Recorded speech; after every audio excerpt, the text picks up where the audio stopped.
আমার একাদশ দ্বাদশ শ্রেণীর প্রিয় শিক্ষার্থীরা, তোমাদেরকে পৌরনীতি ও সুশাসন বিষয়ক অনলাইন ক্লাসে স্বাগত জানাচ্ছি। শিরোনাম দেখেই আশা করি বুঝতে পারছো। আজকে আমরা বৈদেশিক নীতি অধ্যায়টির অন্য আরেকটি সংস্থা নিয়ে আলোচনা করব, সেটি হচ্ছে কমনওয়েলথ। আমরা পূর্বে পৌরনীতি সুশাসনের দ্বিতীয় পত্রের নবম অধ্যায়ে টোটাল 5টি ক্লাস করেছি আমরা। বাংলাদেশের বৈদেশিক নীতি, তারপর দ্বিতীয় ক্লাসে ন্যাম, তৃতীয় ক্লাসে সার্ক, চতুর্থ ক্লাসে কমনওয়েলথ, এবং আজকে চতুর্থ ক্লাসে আমরা ওআইসি নিয়ে পড়েছি, এবং আজকে আমরা কমনওয়েলথ সম্পর্কে পড়ব। তাহলে চলো শুরু করি। কমনওয়েলথ সম্পর্কে একটু প্রাথমিক ধারণা দেই। কমনওয়েলথ অফ নেশনস বা কমনওয়েলথ হলো অতীতে যে সকল রাষ্ট্রসমূহ ব্রিটিশ সাম্রাজ্যভুক্ত ছিল। যেমন আমরা কিন্তু বর্তমানে স্বাধীন বাংলাদেশ কিন্তু পূর্বে স্বাধীন ছিল না। পূর্বে এটি পশ্চিম পাকিস্তান রাষ্ট্র ছিল। পূর্ব পাকিস্তান পশ্চিম পাকিস্তান একত্রিত হয়ে পাকিস্তান রাষ্ট্রটি ছিল, যেটা 71 সালে স্বাধীন হয়। তার পূর্বে 47 সালের পূর্বে এটা ব্রিটিশ উপনিবেশ ছিল। সে সময় ব্রিটিশ ভারত নামে যেটা পরিচিত ছিল, ব্রিটিশ ইন্ডিয়া, এই উপমহাদেশের বেশিরভাগ রাষ্ট্র কিন্তু তখন ব্রিটিশ উপনিবেশের অন্তর্ভুক্ত ছিল। এছাড়াও সারা বিশ্বে আফ্রিকা থেকে শুরু করে আফ্রিকা, আমেরিকা, ল্যাটিন আমেরিকা, বিভিন্ন জায়গায় কিন্তু ব্রিটেনের উপনিবেশ ছিল। তো এত দীর্ঘ সময় ধরে ব্রিটিশ সাম্রাজ্যের অধীন ছিল। পরবর্তীতে এই স্বাধীনতাপ্রাপ্ত দেশসমূহ তাদের একটা কমন প্ল্যাটফর্ম তৈরি করে, অর্থাৎ যে সমস্ত রাষ্ট্রগুলো ব্রিটিশ উপনিবেশভুক্ত ছিল তাদেরকে নিয়ে যে সংস্থাটি তৈরি হয় বা সংগঠন তৈরি হয়, আন্তর্জাতিক সংস্থা, সেটি হচ্ছে কমনওয়েলথ। অর্থাৎ স্বাধীনতা উত্তর ব্রিটিশ সাম্রাজ্যভুক্ত দেশগুলোকে নিয়ে দ্বিতীয় বিশ্বযুদ্ধের পরে একটি আন্তর্জাতিক সংগঠন গড়ার যে পরিকল্পনা, সেই পরিকল্পনা থেকে কমনওয়েলথের জন্ম। এটি একটি সহযোগিতামূলক সংস্থা, অর্থাৎ যে সমস্ত রাষ্ট্রসমূহ পূর্বে ব্রিটিশ উপনিবেশভুক্ত ছিল তারা যেন পরস্পর একে অপরকে সহযোগিতা করে। সদস্য রাষ্ট্রগুলোর মধ্যে পরস্পর ঘনিষ্ঠ সম্পর্ক রক্ষা করা, পারস্পরিক রাজনৈতিক, সামাজিক, সাংস্কৃতিক বিষয়ে সহযোগিতা এবং আদান প্রদানের লক্ষ্যে এটি সৃষ্টি হয়। কমনওয়েলথ অফ নেশনস অতীতে ইংরেজ সাম্রাজ্যভুক্ত ছিল এমন সব স্বাধীন রাষ্ট্রগুলো নিয়ে গঠিত একটি আন্তর্জাতিক সংস্থা। তাহলে এটা কিন্তু আমরা আঞ্চলিক সংস্থা বলতে পারবো না। আমরা যেমন ইউরোপিয়ান ইউনিয়নকে দেখেছিলাম আঞ্চলিক সংস্থা বা অর্থনৈতিক রাজনৈতিক জোট, এবং সার্ককে দেখেছিলাম আঞ্চলিক হিসেবে।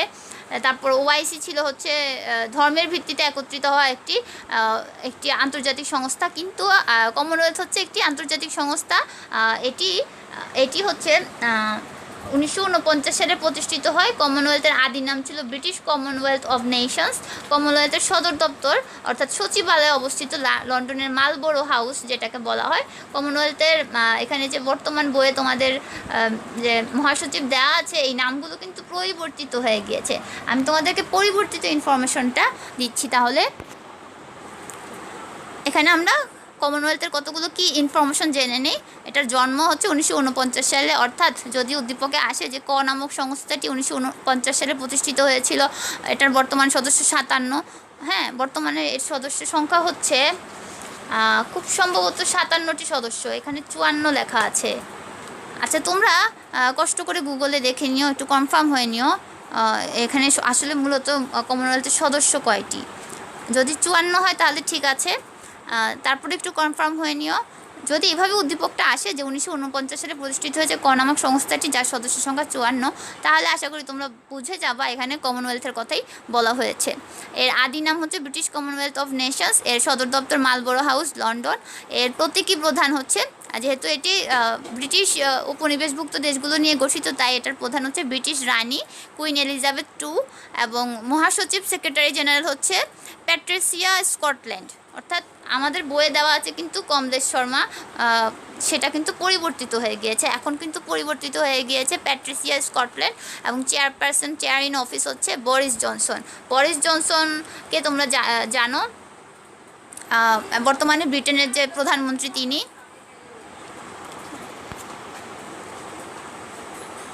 কমনওয়েলথ সম্পর্কে আরও কিছু তথ্য দিচ্ছি। এই তথ্যগুলা হয়তো আমাদের এমসিকিউতে জন্য বা জ্ঞানমূলকের জন্য নাও লাগতে পারে, কিন্তু অ্যাডমিশন টেস্টে কিন্তু এগুলো আসে, যার জন্য এগুলোকে এইভাবে সূত্র আকারে আমি তোমাদেরকে দিচ্ছি। এগুলা অ্যাডমিশন টেস্টের জন্য তোমরা পড়ে রাখবে। উপনিবেশ না হয়েও কমনওয়েলথের সদস্য, অর্থাৎ পূর্বে ব্রিটিশ উপনিবেশ ছিল না এমন দুটি রাষ্ট্র মোজাম্বিক এবং রুয়ান্ডা, এই দুটি রাষ্ট্র উপনিবেশ না হওয়া সত্ত্বেও কিন্তু এখন কমনওয়েলথের সদস্য। আর উপনিবেশ হয়েও সদস্য নয়, এটার একটা সূত্র তৈরি করেছি। সূত্র দেখো রেড কালার দিয়ে, মামি জিটিভিতে বিজেএসকে দেখে, মামি জিটিভিতে বিজেএসকে দেখে। এখানে যে রেড কালারের যে লেটারগুলো আছে, এই লেটারগুলোতে যে রাষ্ট্রগুলো আসবে, এই রাষ্ট্রগুলো হচ্ছে কমনওয়েলথভুক্ত, উপনিবেশ হওয়া সত্ত্বেও কমনওয়েলথভুক্ত দেশ নয়, কমনওয়েলথে তারা অন্তর্ভুক্ত হয়নি। এম এ মিয়ানমার, এতে আয়ারল্যান্ড, এম এ মিশর, আইতে ইরাক, জেডে জিম্বাবুয়ে, তারপর বিতে বাহরাইন, জেডে জর্ডান, এস এ সুদান, কেতে কুয়েত। এই সূত্রটা মনে রাখলে এই এই এই এই অংশটা টাস্কটা শুধু অ্যাডমিশন টেস্টের জন্য দিয়েছি, আমি বোর্ডে এই জাতীয় প্রশ্ন আসতে দেখি নেই। তারপর যদি লাগে তোমরা পড়ে রাখো, কাজে দিবে। এরপর আসো কমনওয়েলথ থেকে আগমন এবং বহিষ্কার, অর্থাৎ কিছু কিছু রাষ্ট্র কমনওয়েলথে যোগদান করে পরে আবার বহিষ্কৃত হয়েছে বা চলে গিয়েছে, আবার পুনরায় যোগদান করেছে, এরকম কিছু রাষ্ট্র আছে। যেমন ফিজি 2006 সালে বহিষ্কার হয়েছে, 2009 সালে স্থায়ীভাবে বহিষ্কার হয়েছে। পাকিস্তান 1972 সালে পদত্যাগ করেছিল। পাকিস্তান সে সময় একটা নেতিবাচক কারণে পদত্যাগ করেছিল, সেটা হচ্ছে আমরা স্বাধীন হয়েছি, আমরাও কমনওয়েলথের সদস্য হয়েছি, অর্থাৎ বাংলাদেশ কমনওয়েলথের সদস্য হওয়ার কারণে পাকিস্তান 1972 সালে পদত্যাগ করে। 1999 সালে বহিষ্কার হয় এবং 2004 সালে পাকিস্তান পুনরায় সদস্যপদ লাভ করে। নাইজেরিয়া 1995 সালে সদস্যপদ বাতিল করে এবং সদস্যপদ ফেরত পায় 1999 সালে। এই কয়টা রাষ্ট্র হচ্ছে যারা কয়েকবার সদস্যপদ ত্যাগ করেছে এবং পুনরায় পেয়েছে বা বহিষ্কৃত হয়েছে, এই জাতীয় 3টি রাষ্ট্র। এখন আমরা কমনওয়েলথ সম্পর্কে আরও কিছু বিবিধ তথ্য জেনে নেই। কমনওয়েলথ দিবস পালিত হয় প্রতি বছর মার্চ মাসের 2য় সোমবার।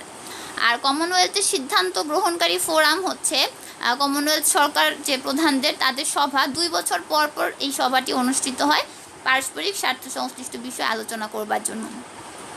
এবং কমনওয়েলথ অফিস সভাপতি আয়োজনকারী রাষ্ট্রের সরকার প্রধান, অর্থাৎ যে বছর কমনওয়েলথের সম্মেলনের আয়োজন করবে সেই দেশের রাষ্ট্রপ্রধানকে কমনওয়েলথ অফিস সভাপতি বলা হয়। পরবর্তী সভা না হওয়া পর্যন্ত উক্ত সভাপতি স্বীয় পদে বহাল থাকবেন। এখন আমরা কমনওয়েলথের উদ্দেশ্য সমূহ দেখে নিই।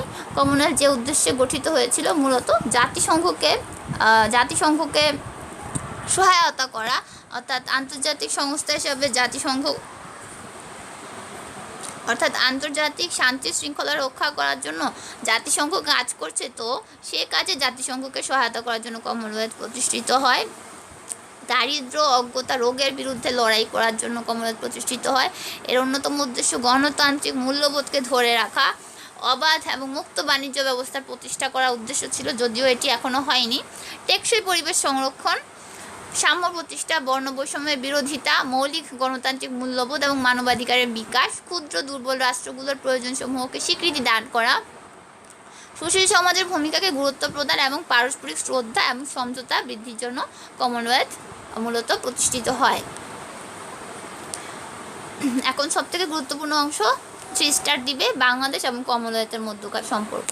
প্রথম সম্পর্কটাই দেখো, বাংলাদেশ কমনওয়েলথের অন্যতম সদস্য রাষ্ট্র, বাংলাদেশ কমনওয়েলথের 32তম সদস্য রাষ্ট্র এবং বাংলাদেশ স্বাধীনতার পর প্রথম যে আন্তর্জাতিক সংস্থাটি সদস্য হয় সেটি হচ্ছে কমনওয়েলথ। 1972 সালে 18 এপ্রিল বাংলাদেশ কমনওয়েলথের সদস্য হয়। এই তারিখগুলো মনে রাখবে, 1972 সালে 18 এপ্রিল কততম সদস্য, 32তম সদস্য, এগুলো জ্ঞানমূলকের জন্য লাগে। এরপর কমনওয়েলথের সাথে বাংলাদেশের একটা ঘনিষ্ঠ সম্পর্ক তৈরি হয়। এটা ছিল বাংলাদেশের সর্বপ্রথম কোনো আন্তর্জাতিক সংস্থার সদস্যপদ লাভ করা, এবং বাংলাদেশ কমনওয়েলথে যোগদানের প্রতিবাদে পাকিস্তান এই সংস্থা ত্যাগ করেছিল। ওটা আমরা একটু আগে দেখলাম, 72 সালে ত্যাগ করে। কেননা কমনওয়েলথ গঠিত হয়েছিল প্রাক্তন ব্রিটিশ উপনিবেশভুক্ত দেশগুলোকে নিয়ে। এই সংস্থার মূল লক্ষ্য হচ্ছে কমনওয়েলথভুক্ত রাষ্ট্রসমূহের সামাজিক, অর্থনৈতিক, সাংস্কৃতিক সহযোগিতা বৃদ্ধি করা। দ্বিতীয়ত, মুক্তিযুদ্ধকালীন যে সহায়তা। কমনওয়েলথ মূল শক্তি গ্রেট ব্রিটেনের সাথে বাংলাদেশের সম্পর্ক খুবই ঘনিষ্ঠ। বাংলাদেশ 1971 সালে মুক্তিযুদ্ধে গ্রেট ব্রিটেনের প্রচার মাধ্যমগুলো, বিশেষ করে বিবিসি, লন্ডন টাইমস, স্বাধীনতাকামী বাঙালি জনগণের পাকিস্তান হানাদার বাহিনীর নির্মম নির্যাতন, প্রতিরোধ আন্দোলন এবং মুক্তিযুদ্ধের অগ্রগতি সম্পর্কে প্রচার করে বিশ্ব জনমত তৈরি করেছিল। অস্ট্রেলিয়ার বেতারের ভূমিকাও ছিল এক্ষেত্রে অত্যন্ত প্রশংসনীয়। গ্রেট ব্রিটেন সহ কমনওয়েলথভুক্ত দেশগুলো ভারতে আশ্রয় নেওয়া শরণার্থীদের জন্য সাহায্য সহযোগিতার হাত বাড়িয়ে দিয়েছিল। এরপর হচ্ছে যুদ্ধ পরবর্তী যে যুদ্ধ বিধ্বস্ত দেশ পুনর্গঠনের ক্ষেত্রে স্বাধীনতা লাভের পর বাংলাদেশের বিধ্বস্ত অর্থনীতিকে সচল রাখবার জন্য কমনওয়েলথভুক্ত দেশগুলো অকাতরে সাহায্য সহযোগিতা প্রদান করেছিল। এখন বাংলাদেশের রাজনৈতিক সংকট নিরসনেও কিন্তু কমনওয়েলথের গুরুত্বপূর্ণ ভূমিকা আছে। বাংলাদেশ তার জন্মলগ্ন থেকে কমনওয়েলথের সাথে ঘনিষ্ঠভাবে সংশ্লিষ্ট। বাংলাদেশের প্রধানমন্ত্রী জাতির পিতা বঙ্গবন্ধু শেখ মুজিবুর রহমান 1973 সালে অটোয়ায় অনুষ্ঠিত যে কমনওয়েলথ সম্মেলনে যোগদান করেন। 1977 সালে প্রেসিডেন্ট জিয়াউর রহমান ব্রিটেনে অনুষ্ঠিত সম্মেলনে যোগদান করেন। আর এরপর 1995 সালে যখন সরকার বিরোধী দলের মধ্যে রাজনৈতিক যে সংকট সৃষ্টি হয়েছিল, তোমাদের মনে আছে আমরা সংবিধান চ্যাপ্টারটা যখন পড়েছিলাম, সেখানে আমরা নির্বাচন চ্যাপ্টারটাও তো পড়েছিলাম। 1996 সালে যখন খুব একটা ফেক নির্বাচন হয়েছিল, সে সময় রাজনৈতিক খুব অস্থিতিশীলতা ছিল। হ্যাঁ, দুই দলের মধ্যে প্রচুর রাজনৈতিক অস্থিতিশীলতা ছিল, অনাস্থার বিষয়টা ছিল। সে সময় কমনওয়েলথ মহাসচিব বাংলাদেশের প্রধানমন্ত্রী খালেদা জিয়া বিরোধী দলের নেত্রী শেখ হাসিনার সাথে এই বিষয়ে আলোচনা করে। কমনওয়েলথ মহাসচিবের বিশেষ দূত স্যার নিনিয়ান বাংলাদেশের রাজনৈতিক সংকট নিরসনে 42 দিন ধরে নিরলস প্রচেষ্টা চালায়। এরপর হচ্ছে সদস্য দেশসমূহের মধ্যে সৌহার্দ্যপূর্ণ সম্পর্ক। স্বাধীন সার্বভৌম বাংলাদেশের সাথে কমনওয়েলথের সদস্য রাষ্ট্রসমূহের সম্পর্ক বরাবরই ভালো ছিল এবং এখন সেটা আরও বেশি ঘনিষ্ঠ এবং মধুর। এছাড়াও আমরা বাংলাদেশের সাথে কমনওয়েলথের আরও কিছু সম্পর্ক পাই, সেটা হচ্ছে অর্থনৈতিক সংকটে যে ভূমিকা। কমনওয়েলথ অনেক সদস্য রাষ্ট্র বাংলাদেশের দাতা সদস্য হিসেবে এদেশের অর্থনৈতিক একটা ব্যাপক সাহায্য সহযোগিতা করে আসছে। কমনওয়েলথ একটি প্ল্যাটফর্ম হিসেবে দাতা দেশগুলোর সাথে সুসম্পর্ক তৈরি করতে সাহায্য করেছে। এরপর রাজনৈতিক সংকট নিরসন তো আমরা দেখলাম 1995 সালে যে রাজনৈতিক সংকটের সময় কমনওয়েলথ ভূমিকা রাখে। এরপর শিক্ষার সুযোগের ক্ষেত্রে কমনওয়েলথ তার সদস্য রাষ্ট্রগুলোর মধ্যে শিক্ষার সুযোগ বৃদ্ধিতে কমনওয়েলথ বৃত্তি চালু করেছে। এবং তোমরা জেনে থাকবে প্রতি বছর কিন্তু বাংলাদেশ থেকে প্রচুর অত্যন্ত মেধাবী শিক্ষার্থীরা কমনওয়েলথ স্কলারশিপ পায় এবং এটা বাংলাদেশের মেধাবী শিক্ষার্থীদের কাছে একটা স্বপ্নের মতো কমনওয়েলথ স্কলারশিপের মাধ্যমে ব্রিটেনে গিয়ে পড়াশোনা করা। বাংলাদেশের বহু শিক্ষার্থী কমনওয়েলথ বৃত্তি লাভ করে উচ্চশিক্ষা গ্রহণে সক্ষম হয়। আমি তোমাদেরকে সাজেস্ট করবো তোমরাও স্বপ্ন দেখতে শুরু করো, তোমরাও যেন একদিন কমনওয়েলথ স্কলারশিপ পেতে পারো। আসলে আমরা স্বপ্ন দেখেই কিন্তু আমাদের যে বর্তমানটাকে সচল রাখি। এখন পড়তে ইচ্ছে হচ্ছে না, কিন্তু একটা স্বপ্ন কিন্তু তোমাকে পড়তে সাহায্য করবে। এরপর আসে সম্প্রীতির সম্পর্কে। কমনওয়েলথের সাথে বাংলাদেশের সম্পর্ক অত্যন্ত চমৎকার। কমনওয়েলথের মাধ্যমে বাংলাদেশের সাথে বহু সদস্য রাষ্ট্রের সম্প্রীতির সম্পর্ক স্থাপিত হয়েছে এবং নানামুখী উন্নয়নে এই সকল রাষ্ট্র কিন্তু বাংলাদেশের ভূমিকা রাখছে। এরপর সবশেষে হচ্ছে সম্মেলনে অংশগ্রহণ। বাংলাদেশ কমনওয়েলথের একনিষ্ঠ সদস্য হিসেবে প্রতিটি সম্মেলনে অংশগ্রহণ করে। আমরা একটু আগেই দেখেছিলাম যে প্রতিটা রেজিমেই কিন্তু যিনি ক্ষমতায় থাকেন তিনি কিন্তু কমনওয়েলথ সম্মেলনে যায়। আমাদের বর্তমান প্রধানমন্ত্রীও কমনওয়েলথ সম্মেলনে অংশগ্রহণ করেছেন। এরপর আসি প্রযুক্তি বিনিময়, সর্বশেষ পয়েন্ট। কমনওয়েলথভুক্ত রাষ্ট্রগুলো পরস্পরের মধ্যে কৃষি, শিক্ষা, স্বাস্থ্য, প্রযুক্তির উন্নয়নে ভূমিকা রাখছে, যার ফলে বাংলাদেশও কিন্তু সদস্য রাষ্ট্র হিসেবে লাভবান হচ্ছে। সবশেষে এটাই বলবে যে কমনওয়েলথ একটি বৃহৎ অরাজনৈতিক আন্তর্জাতিক সংগঠন হিসেবে বিশ্বব্যাপী সমৃদ্ধি অর্জনে ভূমিকা রাখছে। আচ্ছা, তাহলে আমরা কমনওয়েলথ থেকে যা যা পড়লাম আমাদের আলোচনা শেষ। দেখো এখান থেকে বিগত বছরের বোর্ডে কি প্রশ্ন এসেছে, কমনওয়েলথ বলতে কি বোঝায়, সকল বোর্ড 2018 সালে, এবং কমনওয়েলথের সাথে বাংলাদেশের সম্পর্ক ঢাকা বোর্ড 2019 সালে। তার মানে কমনওয়েলথের ধারণা এবং বাংলাদেশের সাথে সম্পর্কটা 3 স্টার। তোমরা গুরুত্বপূর্ণ হিসেবে ভালো করে পড়বে। একটি উদ্দীপক দেখে নেই। 2019 সালে ঢাকা বোর্ডে যেটি এসেছে, একটি রাষ্ট্রের আন্তর্জাতিক সম্পর্কের মূলনীতি হলো সকলের সাথে বন্ধুত্ব, কারোর সাথে শত্রুতা নয়। দেশটি 1949 সালে প্রতিষ্ঠিত একটি আন্তর্জাতিক সংস্থার 32তম সদস্য।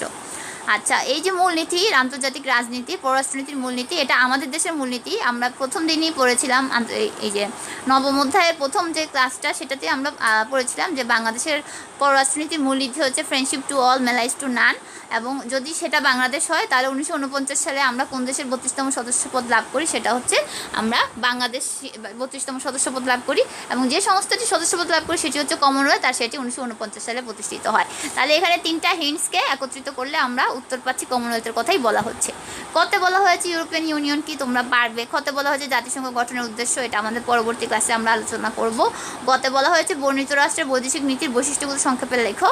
গতে তোমরা বৈদেশিক, আমাদের যে প্রথম ক্লাসে যে বৈদেশিক নীতির বৈশিষ্ট্যগুলো পড়েছি সেগুলো দিতে হবে। আর ঘতে উক্ত আন্তর্জাতিক সংস্থার সাথে বর্ণিত রাষ্ট্রটির সম্পর্ক বর্ণনা করো। অর্থাৎ উক্ত আন্তর্জাতিক সংস্থাটি হচ্ছে কমনওয়েলথ এবং এর সাথে বাংলাদেশের সম্পর্ক, এইমাত্র আমরা আলোচনা করলাম। এই সম্পর্কটা বর্ণনা করলে তোমরা ইনশাল্লাহ পারবে। তোমরা তাহলে বাসায় থেকে সুন্দর করে এগুলি নোট করে পড়তে থাকো। সবাই ভালো থাকো। আল্লাহ হাফেজ।